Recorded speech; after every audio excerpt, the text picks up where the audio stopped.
Buen día de vuelta. Así queda para la cámara. Bien, vamos a pasar hoy entonces a ver lo que tiene que ver con eh, la solicitación a flexión en este tema que venimos trabajando las últimas dos clases, que tiene que ver con el régimen anelástico, elastoplástico, o bueno, eh, como lo pueden encontrar según la bibliografía que consulten con distintos nombres y distintos bautismos. En particular, como quizá ya hayan notado los que hayan empezado a cebarse con el tema, eh, este es un tema en el que no hay demasiada bibliografía o no demasiado desarrollada, por lo menos. No de la manera en la que lo solemos encarar acá. Así que, de más está decir que todo lo que les genere alguna duda lo consulten, como siempre, pero en particular con este tema, medio que les recomiendo que sí busquen la mayor cantidad de cosas que puedan vía campus o vía, inclusive, no sé si decirles apuntes viejos, porque ahí como los autores son bastante anónimos, eh, corren el riesgo ese, ¿no? Pero sí que consulten lo máximo posible porque puede llegar a ponerse un poquito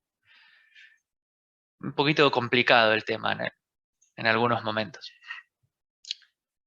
Pero bueno, arrancamos entonces con el tema de la solicitación y vamos viendo qué problemas nuevos y qué problemas viejos arrastramos para resolver este tipo de problemas.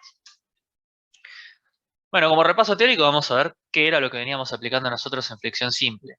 ¿Se acuerdan que nosotros partíamos de la base de tener un material al cual nosotros asumíamos como isótropo y homogéneo, pero que el material sea isótropo y homogéneo, a nosotros lo que nos decía era que el material tenía que tener, por isotropía, las mismas propiedades en todas sus direcciones, ¿sí? Y por ser homogéneo quería decir que iba a ser una especie de continuo en el cual todas sus partículas iban a tener las mismas propiedades. Lo que no nos decía el hecho de que fuera isótropo y homogéneo era si tenía algo que ver su reacción respecto a lo que es la atracción de lo que es la compresión, ¿sí? Cuando nosotros estábamos en régimen elástico, medio que mucho no nos cambiaba, porque cuando nosotros analizábamos una flexión simple, nosotros lo que íbamos a decir es, bueno, tendría una condición límite, que puede llegar a ser la atracción o la compresión, en este caso vemos que claramente sería la atracción, porque el problema nos está planteando, digamos, en este caso, el diagrama que tenemos de tensiones y deformaciones nos está planteando un mismo módulo de elasticidad, tanto atracción como compresión, pero lo que sí nos está marcando es que tenemos un límite de tensión para mantenernos en régimen elástico que es bastante menor que el que tendríamos para mantenernos en compresión. Entonces nosotros podríamos intuir, bueno, evidentemente mi límite lo voy a tener cuando llegue a la tracción máxima, cuando estuviera en flexión simple para régimen elástico, y con eso podré resolver o no mi problema, ver a qué límite llego, ver si estoy dentro de los márgenes aceptables, etc. ¿Sí? Nosotros eso era lo que hacíamos en régimen elástico. No hacíamos mucho más que eso. Nuestro límite iba a ser este, y por consiguiente iba a ser el mismo hacia abajo si asumíamos una flexión simple, porque no teníamos nada que nos corriese del eje neutro, y por una cuestión de simetría de la pieza respecto, en este caso, del eje Y, íbamos a tener que tener más o menos un mismo plano de deformaciones, tanto en la fibra superior como en la fibra inferior. Por consiguiente, por hipótesis de linealidad mecánica, íbamos a tener que tener una misma tensión de tracción que de compresión. ¿Sí? Hasta acá nada más estoy haciendo un breve repaso de todo lo que fue conceptualmente nuestro análisis de flexión habitual. ¿Sí? Lo que teníamos en común entonces en este caso era la línea neutra, ¿sí? El eje en torno al cual estaba rotando la sección. No se olviden que acá estaríamos como viéndolo en una vista, digamos, si hiciéramos una sección acá, estaríamos viendo como de frente esta barra, y acá estaríamos viendo como únicamente esta pequeña feta de barra deformándose. ¿Sí? Esto vendría a ser una especie de volumen de deformaciones, si quieren, ¿no? Acá vería como todo un triangulito que va de acá hacia arriba y como otro todo triangulito que va de acá hacia abajo, ¿sí? Cada uno a compresión y atracción respectivamente. Bien, entonces, como decíamos recién, nuestro tope muy probablemente estuviera en la tensión de tracción, ¿sí? Ahora, ¿qué pasa si nosotros intentamos ir más allá de nuestra tensión de tracción? ¿Ustedes se acuerdan cuáles eran las cosas que a nosotros nos iban a obsesionar durante todo el resto de nuestra vida? ¿Cómo se llama la materia? Estabilidad. Entonces, lo que a nosotros nos va a obsesionar es el equilibrio. ¿Qué pasaría si yo atravieso esta tensión? Así, brevemente. ¿Qué es lo que viene pasándonos cuando atravesamos el límite elástico? se sigue deformando sin que haya más tensión. Perfecto, se sigue formando sin que haya más tensiones. Hasta ahí es todo correcto. Cuando teníamos el régimen axil, a nosotros eso medio que no nos importaba porque estábamos teniendo un diagrama que asumíamos constante de tensiones y por consiguiente íbamos a tener un diagrama que íbamos a asumir constante de deformaciones. Toda la sección se deformaba en tracción o en compresión la misma cantidad y por lo tanto tomaba tensión en la misma cantidad. Fuese la efluencia, fuese menor, no teníamos mucho problema. Cuando analizamos la solicitación a torsión, ya habíamos empezado a percibir que podía llegar a no hacer tan macanuda la cosa, porque en la solicitación a torsión nosotros lo que íbamos a estar teniendo, sí, no es un eje neutro, pero sí vamos a tener un punto de rotación. Ahora, la solicitación a torsión, a nosotros lo que nos hacía, no tenemos ninguna manera de correr lo que sería ese eje de rotación en la solicitación a torsión. Nosotros teníamos un punto respecto del cual estábamos rotando y fin, digamos. Iba a plastificar lo que fuese que pudiera plastificar de la torsión. Nosotros cuando tenemos la flexión, tenemos una complicación adicional, que es que nosotros al empezar a deformarnos más y tener distintos límites de distintos límites elásticos, nosotros podemos alcanzar primero uno que el otro. Entonces, como bien nos decía Tomás recién, lo que podemos llegar a hacer primero es romper la proporcionalidad entre lo que es la tensión y la deformación en en este caso, en una mitad, digamos, en una parte de la sección que esté comprometida a la solicitación que llega primero al límite, que en la otra, pasándolo un diagrama. ¿Qué quiero decir yo? Que lo que nos va a terminar pasando a nosotros cuando tengamos problemas de flexión es que en el momento en el que alcancemos, supongamos que nosotros tenemos, como está marcado acá, a ver, supónganse que nosotros tenemos como está marcado acá, ¿no? En este punto de acá es donde estaríamos llegando a nuestra tensión de fluencia. Por lo tanto, esta sería nuestra deformación de fluencia, ¿sí? Eso hasta ahora lo tendríamos como dibujado. Entonces, ¿qué es lo que nos va a pasar a nosotros? A partir de este punto, todo este bloque que tenemos acá abajo, ¿sí? Va a tener la tensión de fluencia de tracción. Lo cual no nos garantiza que arriba, en todo este sector de acá, hayamos llegado a la tensión de fluencia a compresión. Podemos haber llegado, podemos no haber llegado, pueden pasar un montón de cosas. Lo que sí nos queda claro es que como perdimos la relación de proporcionalidad entre deformaciones y tensiones, esta parte de nuestra sección va a continuar deformándose. Y por consiguiente, si la parte de abajo se sigue deformando con una rigidez, ¿sí? Acá empieza a importar muchísimo el concepto de rigidez, que ya le vamos a hacer hincapié después. Pero si esta parte de abajo continúa deformándose sin ningún tipo de resistencia extra, vamos a llamar, ¿sí? Se deforma como si esta parte empezara a dejar de existir. No vi Avengers, pero se me ocurre que este es el momento de no me siento bien, señor Stark, que yo creo que se empezaría a decir esta parte de acá abajo de la sección y empezaría a desaparecer. Eh, Básicamente lo que nos empieza a pasar es que, entre comillas, tenemos menos sección para resistir la solicitación a flexión. Y si tenemos menos sección, lo que quiere decir es que es como si cada vez que fuésemos perdiendo una parte de acá abajo, esto está dicho en un idioma muy burdo, por favor no vayan a escribir esto en un final, ¿no? Pero esto es como para tener los conceptos. Lo que quiere decir es que cada vez que vayamos teniendo menos sección que puede resistir, lo que nos va a pasar obligatoriamente es que nuestro eje neutro va a empezar a desplazarse, ¿sí?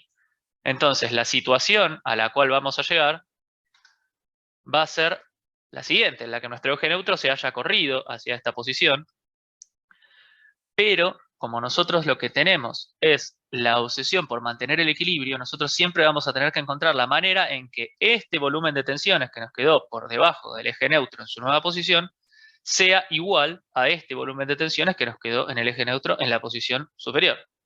¿Sí? ¿Se entiende más o menos el concepto general?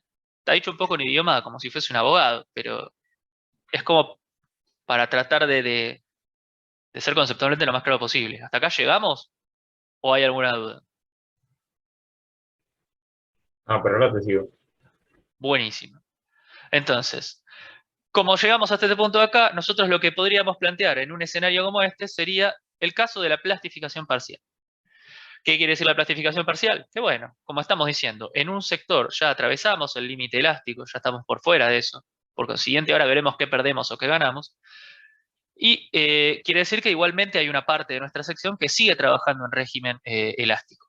¿Sí? Entonces, la plastificación es parcial. Hay solo una parte que ya no cumple con mis reglas y otra parte que sí. Veremos si nos sirve para algo que una parte todavía cumpla las reglas.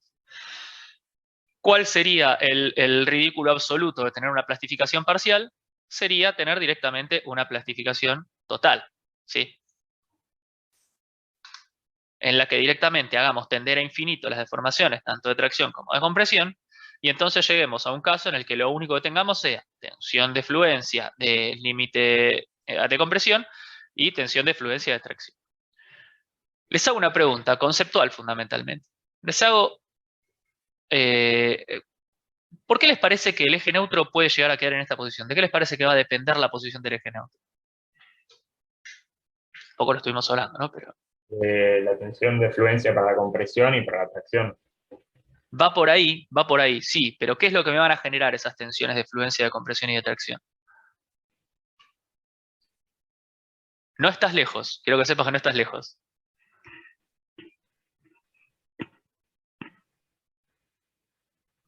O sea, la pregunta es por qué, por ejemplo, en este caso quedó por arriba el eje neutro. Ponele, sí. ¿Qué O es lo sea, que me para mí, tiene que dar a mí la tensión, digamos, contra qué, entre comillas, voy a usar la tensión de compresión y contra qué voy a usar la tensión de tracción?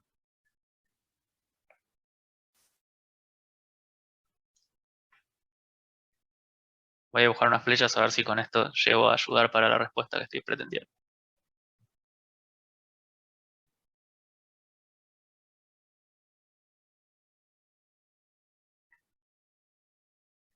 ¿No? Ok, bien. No se olviden que nosotros, Tienen que ser igual al momento. O sea, sí, bien, la bien, integral de eso tiene que ser igual al momento. bien. Y no solamente eso, sino que nosotros cuando llegamos a la plastificación total tenemos un paso previo que, entre comillas, es más fácil. No es que necesariamente sea más fácil, pero una cosa que nos tiene que pasar a nosotros es que no se olviden que nosotros siempre estamos obsesionados con encontrar el equilibrio en las cosas. ¿Sí? Entonces, si yo integrase toda la tensión negativa por lo que sea que haya llegado a la profundidad de la línea neutra, le vamos a poner X, porque a nosotros nos encanta ponerle X a las cosas, y todo esto otro, que va a ser la parte hasta que llega al eje neutro, que vamos a ponerle, supónganse, H menos X, ¿sí?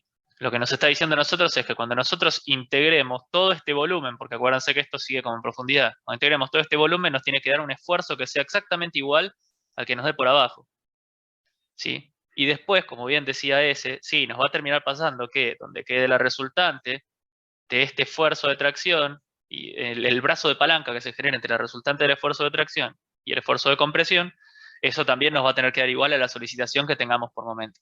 Veremos cuál es nuestra incógnita, porque eventualmente nos pueden decir, che, mira, tenés que resistir este momento máximo, o bien nos dirán, che, hallame el momento máximo, y en ese caso tendríamos que plantear un escenario así.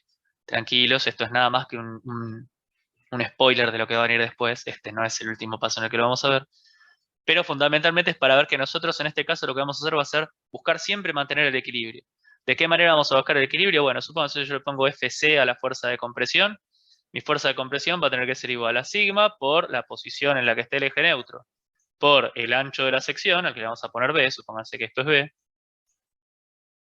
¿sí? Y va a tener que ser igual a lo que le vamos a poner fuerza de tracción, que en este caso, como dibujé dos palitos con la C, me parece una T, pero es una C, que va a tener que ser igual al sigma más, ¿sí? El sigma menos, por H menos X, también por B en este caso, ¿sí? ¿Cuál es la que nos da la relación de proporcionalidad? Bueno, acá va a estar una relación de proporcionalidad donde va a depender muchísimo este término de la relación entre el sigma más y el sigma menos, ¿sí? Pero bueno, tranquilos, ya vamos a llegar a ejercicios en los que veamos mejor plasmado esto.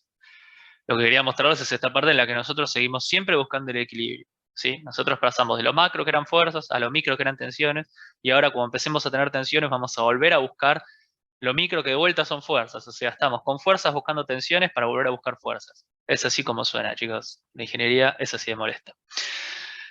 Bien, entonces, dicho esto, este era nuestro escenario de plastificación total, y por lo tanto, podemos continuar con nuestro repaso teórico.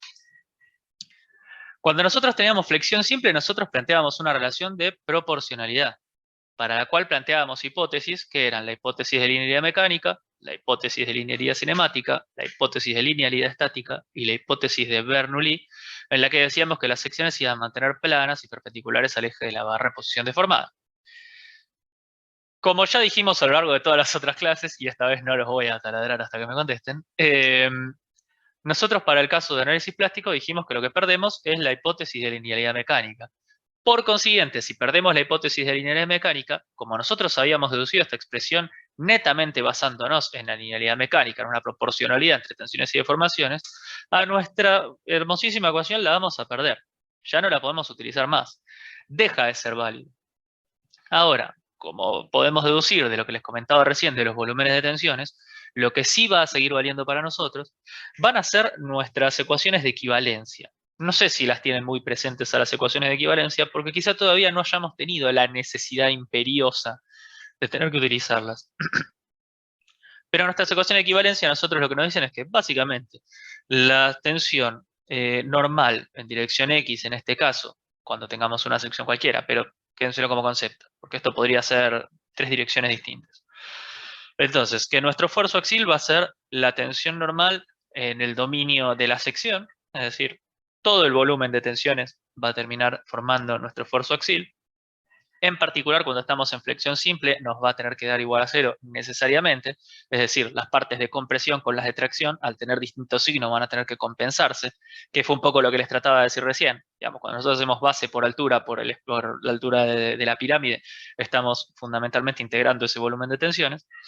Y lo otro que nos va a tener que dar es que la solicitación de momento, la solicitación por flexión, sea esa tensión por el brazo de palanca integrado en el dominio de la sección. ¿Sí?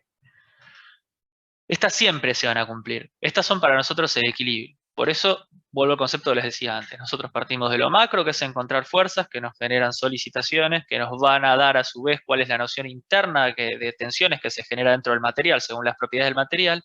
Y cuando estemos analizando el material, para asegurarnos que hayamos estado haciendo bien las cosas dentro del material, vamos a volver a encontrar fuerzas. Vamos a volver a encontrar tensiones. O sea, vamos siempre de lo más grande hacia lo más chiquito.